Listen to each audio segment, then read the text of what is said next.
কিন্তু নির্বাচনের পরে 20 টাকার চাঁদা এখন 200 টাকা হয়ে গেছে। আমার দেশের মানুষকে আরো বেশি এখন ভোগান্তির শিকার হতে হচ্ছে।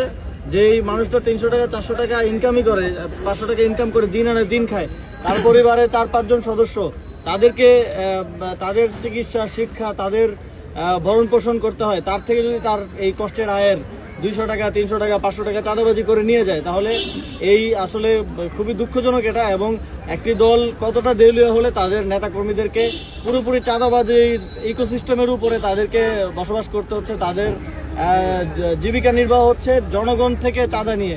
এটা খুবই দুঃখজনক। আমি বিএনপির প্রতি আহ্বান জানাবো যে তারা তাদের এই বেকার যেই জনশক্তি আছে তাদের জন্য কোনো কর্মসংস্থানের ব্যবস্থা করুক, তাদের চাকরির ব্যবস্থা করুক, যাতে করে এই চাঁদাবাজিগুলো বন্ধ হয়, যাতে করে আমাদের দেশের জনগণ তাদের এই ভোগান্তির শিকার না হয় সামনের দিকে। নতুন সরকার গঠন হওয়ার পরে আগে যারা 20 টাকা নিত তারা এখন 200 টাকা নেয়, এবং তারা বলে যে 17 বছর প্লাস আরো 1.5 বছর, 18.5 বছর অভুক্ত থেকে এখন তাদের মানে আরো বেশি লাগবে আর কি। এটা খুবই দুঃখজনক। আমরা বারবার শুনেছি বিএনপির পক্ষ থেকে, তারা নির্বাচনের আগে বলেছে যে নির্বাচনের পরে সব ঠিক হয়ে যাবে।